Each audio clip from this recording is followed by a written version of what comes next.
Hello, hello. Good day to you.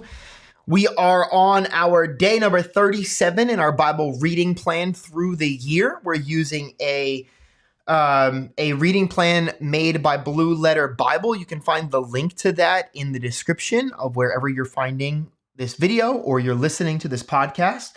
It is a chronological Bible reading plan, just 20 minutes a day max, no more than that. And within our reading for the podcast and the videos itself, where you're using the NASB translation this year. It's the first year we're using the NASB. If you'd like to go back to last year or the year before, as we were using the New King James Version, I think we might work our way through some different translations as we continue moving with this podcast. But thank you for joining us today. Everything that you'll need will be found there. We were planning to do a live schedule and that kind of things. We took a new addition into our home. We had our third child recently, and so my schedule has just been thrown up in the air. So for right now, we're just recording and making sure that we're getting it daily. And then Lord willing, we'll get a better live schedule as I get the ability to do a better schedule. So just being flexible here. Beyond that, our readings for this morning, this afternoon, or this evening, whenever you're grabbing this, are Exodus chapters 22 to 24. We've been through a lot in the book of Exodus. Because of the chronological plan, we've already read through all of Genesis and Job, and now we're working our way, finalizing through the book of Exodus. And I'm glad for you joining us. I'm thankful for all of you that have been on this journey with me. There's been a wonderfully good amount, and I'm getting to connect with some people much more. Hello, Veronica. Yeah, great timing. Awesome. A break at work.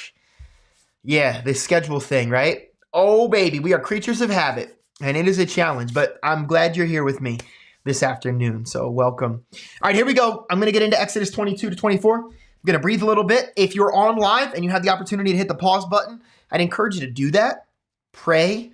Ask the Lord to settle your heart, your mind before you come before the word. Don't just kind of skim through it or just listen in the background. You want to allow the word of God to fully take root as a seed and let the Lord do what he wants to do with it. If you are tuning in live, I'd love to hear the things that the Lord points out to you. And if you're not tuning in live and you're watching this later, I still would love to see and I read all of the comments. So if you are checking this out at a later point, I still would love to be able to hear, and I'm sure everybody else would as well, the pieces or the components of the daily readings that stand out to you the most that you're taking with you into your days. Alrighty, here we are. Exodus chapters 22 to 24. If a man steals an ox or a sheep and slaughters it or sells it, he shall pay 5 oxen for the ox and 4 sheep for the sheep.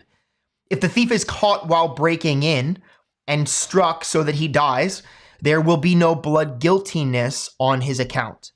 But if the sun is risen on him, there will be blood guiltiness on his account. He shall surely make restitution. If he owns nothing, then he shall be sold for his theft. If what he stole is actually found alive in his possession, whether an ox or a donkey or a sheep, he shall pay double. If a man lets a field or vineyard be grazed bare and lets his animal loose so that it grazes in another man's field, he shall make restitution from the best of his own field and the best of his own vineyard. If a fire breaks out and spreads to thorn bushes so that the stacked grain or the standing grain or the field itself is consumed, he who started the fire shall surely make restitution. If a man gives his neighbor money or goods to keep for him, and it is stolen from the man's house, if the thief is caught, he shall pay double. If the thief is not caught, then the owner of the house shall appear before the judges to determine whether he laid his hands on his neighbor's property. For every breach of trust, whether it is for ox, for donkey, for sheep, for clothing, or for any lost thing about which one says, "This is it," the case of both parties shall come before the judges. He whom the judges condemn shall pay double to his neighbor. If a man gives his neighbor a donkey, an ox, a sheep, or any animal to keep for him, and it dies or is hurt or is driven away while no one is looking, an oath before the Lord shall be made by the two of them that he has not laid hands on his neighbor's property, and its owner shall accept it, and he shall not make restitution. But if it is actually stolen from him, he shall make restitution to its owner. If it is all torn to pieces, let him bring it as evidence. He shall not make restitution for what has been torn to pieces. If a man borrows anything from his neighbor, and it is injured or dies while its owner is not with him, he shall make full restitution. If its owner is with it, he shall not make restitution. If it is hired, it came for its hire. If a man seduces a virgin who is not engaged and lies with her, he must pay a dowry for her to be his wife. If her father absolutely refuses to give her to him, he shall pay money equal to the dowry for virgins. You shall not allow a sorceress to live. Whoever lies with an animal shall surely be put to death. He who sacrifices to any god other than to the Lord alone shall be utterly destroyed. You shall not wrong a stranger or oppress him, for you were strangers in the land of Egypt. You shall not afflict any widow or orphan. If you afflict him at all, and if he does cry out to me, I will surely hear his cry, and my anger will be kindled, and I will kill you with the sword, and your wives shall become widows, and your children fatherless. If you lend money to my people, to the poor among you, you are not to act as a creditor to him. You shall not charge him interest. If you ever take your neighbor's cloak as a pledge, you are to return it to him before the sun sets. For that is his only covering. It is his cloak for his body. What else shall he sleep in? And it shall come about that when he cries out to me, I will hear him, for I am gracious. You shall not curse God, nor curse a ruler of your people. You shall not delay the offering from your harvest and your vintage. The firstborn of your sons you shall give to me. You shall do the same with your oxen and with your sheep. It shall be with its mother 7 days. On the 8th day you shall give it to me. You shall be holy men to me. Therefore you shall not eat any flesh torn to pieces in the field. You shall throw it to the dogs. You shall not bear a false report. Do not join your hand with a wicked man to be a malicious witness. You shall not follow the masses in doing evil, nor shall you testify in a dispute so as to turn aside after a multitude in order to pervert justice. Nor shall you be partial to a poor man in his dispute. If you meet your enemy's ox or his donkey wandering away, you shall surely return it to him. If you see the donkey of one who hates you lying helpless under its load, you shall refrain from leaving it to him. You shall surely release it with him. You shall not pervert the justice due to your needy brother in his dispute. Keep far from a false charge, and do not kill the innocent or the righteous, for I will not acquit the guilty. You shall not take a bribe, for a bribe blinds the clear-sighted and subverts the cause of the just. You shall not oppress a stranger, since you yourselves know the feelings of a stranger, for you also were strangers in the land of Egypt. You shall sow your land for 6 years, and gather in its yield. But on the 7th year you shall let it rest and lie fallow, so that the needy of your people may eat, and whatever they leave the beast of the field may eat. You are to do the same with your vineyard and your olive grove. 6 days you are to do your work, but on the 7th day you shall cease from labor, so that your ox and your donkey may rest, and the son of your female slave, as well as your stranger, may refresh themselves. Now concerning everything which I have said to you, be on your guard, and do not mention the name of other gods, nor let them be heard from your mouth. 3 times a year you shall celebrate a feast to me. You shall observe the feast of unleavened bread. For 7 days you are to eat unleavened bread, as I commanded you, at the appointed time, in the month Abib, for in it you came out of Egypt.